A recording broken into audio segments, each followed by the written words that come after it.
دستور چیه سروان؟ نیم ساعت دیر کردیم. طبق برنامه الان باید به قرارگاه برگشته باشیم. هوا داره روشن میشه. دیدبانای دشمن ممکنه ما رو ببینن. به نظرتون بهتر نیست این روزا همینجا بمونیم و پناه بگیریم؟ شب که شد دوباره حرکت کنیم؟ نه، اگه خودمونو به اون تپه‌ها برسونیم بقیه راهو در استتاریم. به علاوه آب و غذامون تموم شده. توی این هوای گرم افراد نمیتونن یه روز دیگه دوام بیارن. دنبالم میاییم.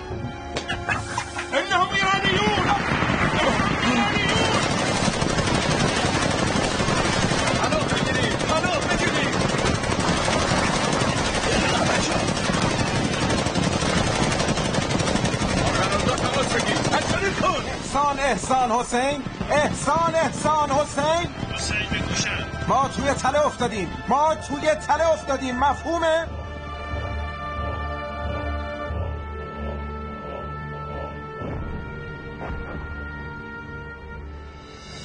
چیه منصور؟ به چی اینطوری خیره شدی؟ به نظر تو اون چه نیرویه که آدمو وادار میکنه دست به همچین جنایتایی بزنه؟ دستور حمله به شهرها و روستاها رو بده، مردم بیگناه و لت و پار کنه، فجایعی به بار بیاره که حتی یادآوریش آبروی انسانیت رو میبره. جنون جناب سرهنگ، جنون. آدمایی مثل صدام و هیتلر و چنگیز جنون دارن، وحشی‌ان، از انسانیت بویی نبردن.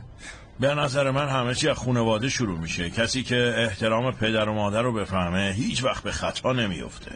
شنیدم پدر و مادر صدام از همون کوچیکی از دستش خون به جیگر بودن. راستی زاکر، حال پدرت چطوره؟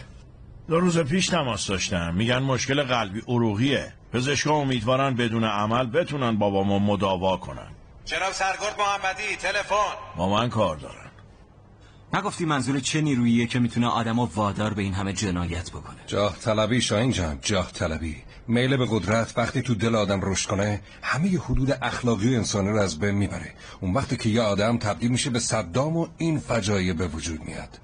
شاید حق با تو باشه، اما اصل مطلب اینه که آدمی مثل صدام کاراش چه از روی جنون باشه چه جاه طلبی باید پوزش به خاک مالیده بشه. اینو درست گفتی. من تو هم برای همین اینجاییم.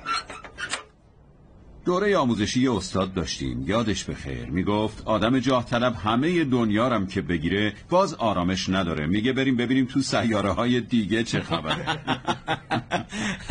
چی شده زاکر؟ چه خبر؟ از بیمارستان تلفن کردن. بابام باید عمل قلب باز بشه. انشالله به سلامتی عملش میکنن و حالش خوب میشه.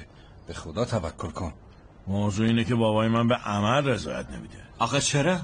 میگه میخواد قبل از عمل منو ببینه. نگران اینه که نتونه عملو پشت سر بذاره. من با تیمسار صحبت میکنم و چند روز برات مرخصی میگیرم. سریع برو و برگرد. اینجا رو چی کار کنم؟ دلم رضایت نمیده. هر لحظه ممکنه عملیات در پیش باشه. وضعیت اینجا و کمبود نیرورم که شما بهتر از من میدونی. هر جور خودت صلاح میدونی. بچه بریم.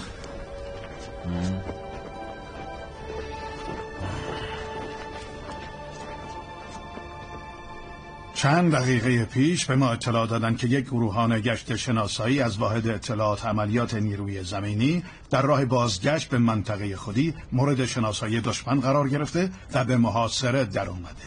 این گروهان اطلاعات مهم و بسیار با ارزشی از منطقه عملیات دشمن به دست آورده. و همین دلیل لازمه که به سرعت وارد عمل بشیم و اونا را نجات بدیم. اونا الان دقیقاً کجان؟ اینجا 5 کیلومتری روستای خین در شمال منطقه عملیاتی شلمچه، منطقه باز و مسطح که تنها جانپناه و عوارض طبیعی تپه‌های خاکی و شنی هستند که به صورت پراکنده منطقه را پوشوندن. مقاومت توی همچین منطقه‌ای واقعا کار دشواریه. همینطوره و همین کار شما را سخت‌تر میکنه. استعداد رزمی دشمن در چه حدیه؟ طبق آخرین تماسی که با گروهان شناسایی گرفته شده، اونا در محاصره بیش از 10 جیپ و نفربر و حدود 70 نفر از نیروهای پیاده دشمن هستند. ممکنه تا حالا سر و کله کرکسام پیدا شده باشه. سوال دیگه هست؟ بسیار خوب، آماده حرکت بشیم. بگیم ببینم زاکر کجاست؟ تیمسار میخواستم ازتون خواهش کنم که آماده انجام مأموریتم قربان. برای تأخیرم عذر میخوام. اشکالی نداره. منصور تو رو در جریان مأموریت قرار میده. حالا همتون زودتر آماده پرواز بشید.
شنیدی؟ نه من طوری نیست. هرچه زودتر با قرارگاه تماس بگیر. دارم سعی میکنم. احسان حسین، احسان حسین.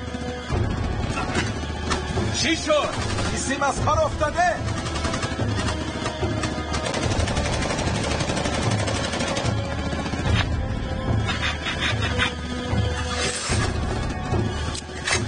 من باید برم جلوتر.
باریکلا چکار. من میرم محل فرود کبوتر رو پوشش بدم. تو جلوی شته ها رو بگیر. شنیدم. تمام. نصیر هدایت عقب با تو. اول میرم سراغ اون چند تا شته‌ای که تو ساعت 10 دارم پیشروی میکنن. شنیدم. تمام.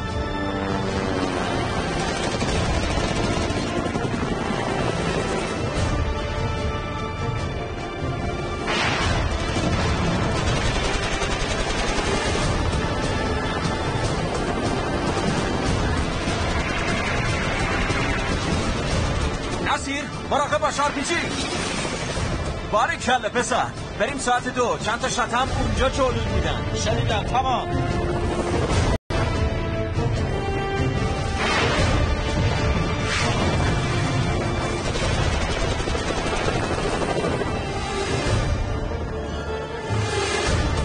کبوتر اون پایین جای مناسبی. عجله کن. مراقب باش کسی جا نمونه. تمام. شنیدم.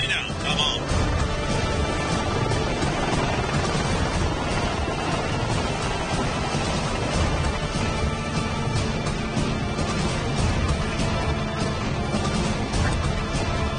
سلام سروان، داور هستم. سلام جناب سرهنگ. سروان سفاری. به موقع اومدین. چند تا زخمی داریم. خوشبختانه پزشک همراهیمون هست. عجله کنید. افراد سوار شید. اول زخمی‌ها بعدم بقیه.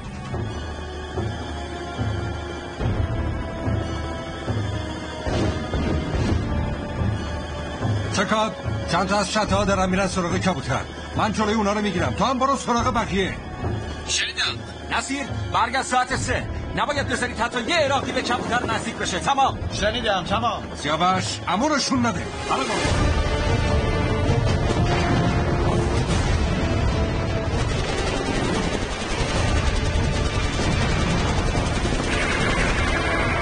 پشت سر تو بپا. آذرخش یه کرکس داره به شما نزدیک میشه. ساعت 6. شنیدی؟ این دیگه کجا بود؟ خودشو قایم کرده بود بزده. کبوتر بپر. یه کرکس داره به تو نزدیک میشه. یه کرکس داره به تو نزدیک میشه. شنیدی؟ شنیدم آذرخش. داور همه سوار شدن. باید بپرم. سروان عجله کن. باید بپریم.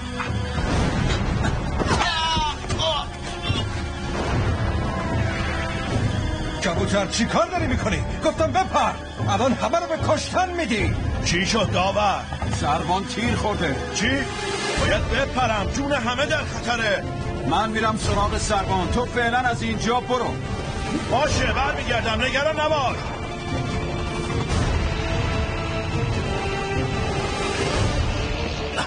رفتن. برمیگردم. آذرخش کرکس داره میره دنبال کبوتر.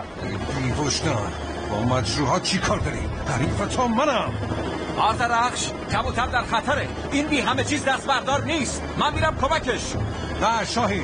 داور و سروان جا موندن. شما برید اونا رو پوشش بدید. کرکس رو بسپارید به ما. خیلی خوب موفق باشید. تمام. شما موفق باشید. تمام.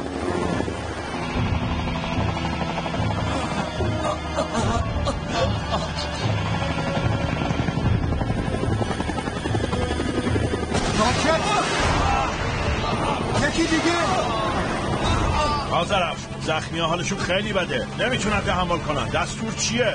با سرعت به راهت ادامه بده. ما داریم به شما نزدیک میشیم. تمام. شنیدم. تمام.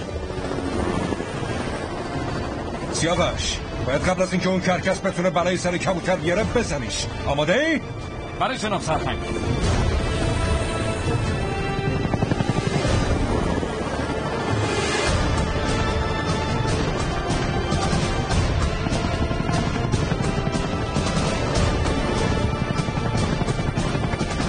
چرا نمیزنی؟ میترسم راکت از کرکس رد بشه و به کبوتر بخوره. این مارمولا کمتن داره خودشو بین ما و کبوتر قرار میده.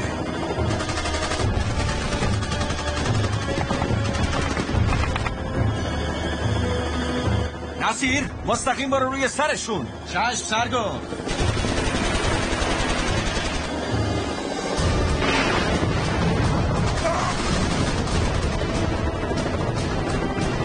چی کار کنیم؟ جون مجروحا در خطره. کبوتر صدامو میشنوی؟ نگوشم. اون تپه کم ارتفاع در ساعت 3 میبینی؟ بله میبینم. ارتفاعتو کم کن و اونو دور بزن. دریافت شد. جمشید ارتفاع رو کم کن. دریافت شد.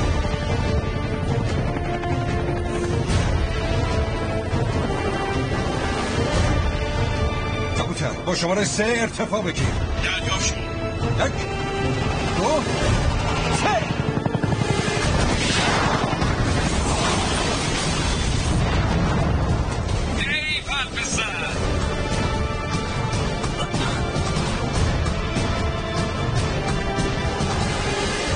آذرفش، همه افراد سوار شدن. حال زخمیات چطوره؟ به کمک فوری نیاز دارن. اول میریم بیمارستان زخمی‌ها رو تحویل میدیم، بعد برمیگردیم قرارگاه. شنیدم. تمام. شنیدم. تمام.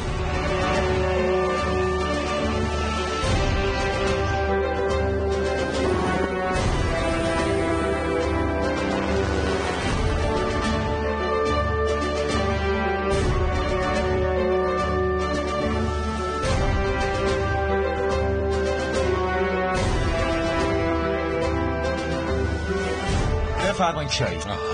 این چای خوردن داره. چه عطری، چه طعمی. به نظر من یکی از بدبختی‌های آدمای جاطلب اینه که اصلا نمیفهمن چای خوبی یعنی چی. چه ربطی داره جمشید؟